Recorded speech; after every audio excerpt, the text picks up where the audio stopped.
नमस्कार दोस्तों, जय श्री लक्ष्मी नारायण, जय Shiv Shakti, 333 divine knowledge channel में आप सभी लोगों का स्वागत है। दोस्तों, आज जो मेरी वीडियो की मेन टॉपिक है वो यह है, समय नष्ट मत करो। अगर युद्ध से बचना है तो करो तत्काल यह काम। तो इस टॉपिक के ऊपर ही आज मेरी ये वीडियो है। अगर मेरी ये वीडियो आप लोगों को अच्छा लगे तो कृपया चैनल को एक लाइक, शेयर और सब्सक्राइब कर दीजिए। तो चलिए दोस्तों, वीडियो को कंटिन्यू करते हैं। भारत की सभी जनता ध्यान से सुनिए, समय नष्ट मत करिए। हम सभी के पास बहुत कम समय है और करना बहुत कुछ बाकी है। युद्ध को अब कोई शक्ति नहीं रोक सकता। युद्ध तो होकर ही रहेंगे, क्योंकि इस युद्ध को हवा ये काली शक्तियाँ ही दे रहे हैं। अब इस युद्ध को ही माध्यम बनाकर नाना मुनि नाना मत पेश कर रहे हैं, बढ़ चढ़कर कह रहे हैं युद्ध के बारे में टीआरपी को बढ़ाने के लिए। युद्ध की विनाशकारी परिणाम को ज़्यादा सोचने की बजाय मंत्र शक्ति और अपनी आध्यात्मिक शक्ति को कृपया बढ़ावा दीजिए। आप चाहे दैनंदिन जीवन में कुछ भी काम क्यों ना कर रहे हैं, लेकिन कृपया मंत्र शक्ति को मत छोड़िए।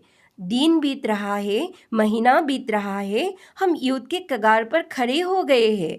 अब हमें कोई भी शक्ति बचा नहीं सकते। सिर्फ और सिर्फ भगवान कल्कि माधव और ब्रह्म एकाक्षर मंत्र ही हम सभी को बचा सकते हैं।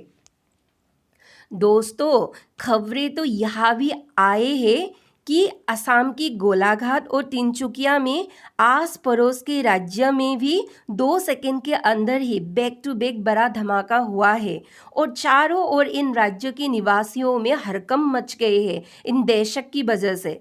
लेकिन ताज्जुब की बात यह है, ना ही इन धमाकों से किसी मानव को नुकसान हुआ है, ना ही किसी पशुधन को नुकसान हुआ है, और ना ही इस धमाके की वजह से धुआं फैला है, और ना ही कुछ रहस्यजनक चीज़ें मिली है। तो आखिर इन इलाकों में वो धमाका किस वजह से हुआ है? शायद दोस्तों, शायद हो सकता है यह देवासुर संग्राम का आगाज है, या नहीं तो माँ आदिशक्ति की योगिनीगण की हुंकार है। कहा तो यह भी जा रहा है कि 10 मई 2025 को शाम 7:30 से 7:45 के बीच एक रहस्य से भरा तूफान भी आया है अचानक ही, और जगह जगह पर तबाही भी मचाया है इस तूफान ने। और एक राज की बात बताऊं दोस्तों आप लोगों से, अच्छा बता ही देती हूँ। हिमालय में रथ जो तपस्वी है, उन तपस्वियों का तप से यंत्र शक्तियों के साथ घोर युद्ध होगा। जी हाँ दोस्तों, तप शक्ति से यंत्र शक्ति के साथ लड़ाई होगा। लेकिन ऐसा भी एक समय आएगा कि काली शक्ति के ताकत कली असुर की सेना हिमालय पर तप में रथ तपस्वी का तप शक्ति हरण करेंगे। यानी कि आप समझ सकते हैं कि युद्ध कितना विकराल होगा। बड़ा ही विकराल होगा दोस्त, बड़ा ही विकराल। कलयुग की अंतिम लड़ाई भक्तगण की आध्यात्मिक शक्ति और कली असुर की सेना काली ताकतों के बीच होंगे ये लड़ाई। ये कली असुर की काली ताकतें 13 मुस्लिम देश, चाइना, इंग्लैंड, अमेरिका जैसे बड़े देशों में मानव के रूप में बैठे हैं। जी हाँ दोस्तों, सच्चाई जो है बहुत कड़वी है, लेकिन सच जो है वह सच्ची है। सभी का मानव रूप में जन्म हुआ है। 4 युगों की भक्त और युगों युगों से धर्म के साथ लड़ाई की हुई इन असुरों का भी अब जाके इतने वर्षों से छुपे हुए रहस्य शायद उजागर हो रहे हैं दोस्तों। इतने वर्षों से भारत के सभी निवासी हम माया में थे, हम माया में सो रहे थे, और शायद अभी भी कुछ लोग माया में सो रहे हैं।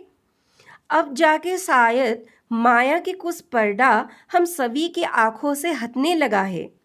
भारत के निवासी तो अपने ही देश में इतने वक्त तक अपनों से ही लूट रहे हैं। चोरों की भेष में अपने ही बैंक में कुछ लोग डाका दे रहे हैं। रॉबर की भेष में साइबर अटैक, स्कैम भी अपने ही देशों के भाइयों के साथ कर रहे थे, अभी भी कर रहे हैं।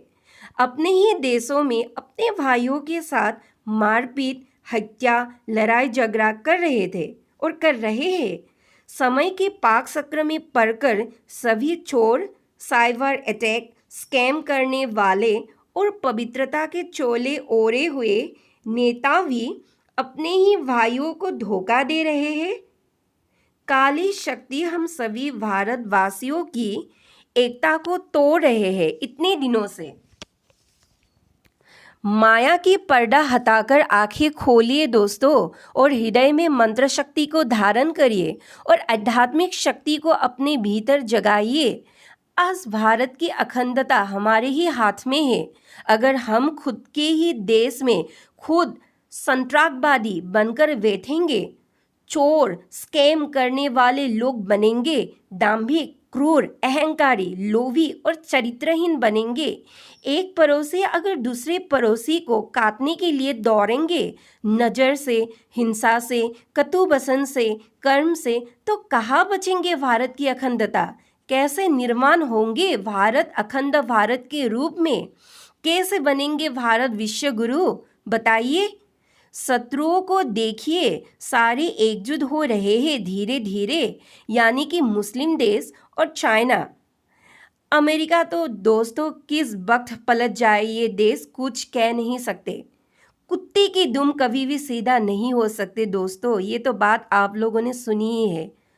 जो सच है दोस्तों वह सच ही है, कितना चाहे वो कड़वी हो, लेकिन सच जो है हमेशा सच ही होते हैं।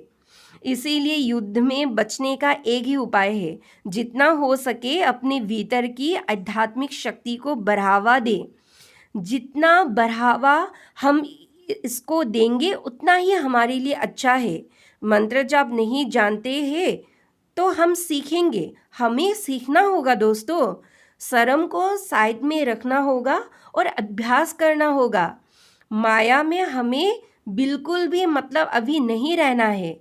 इन काली शक्तियों से बचने का एक ही रास्ता है, एकाक्षर ब्रह्म मंत्र की जाप जी जान से हम सभी को करना होगा, यानी कि ओम प्रणव मंत्र की जाप।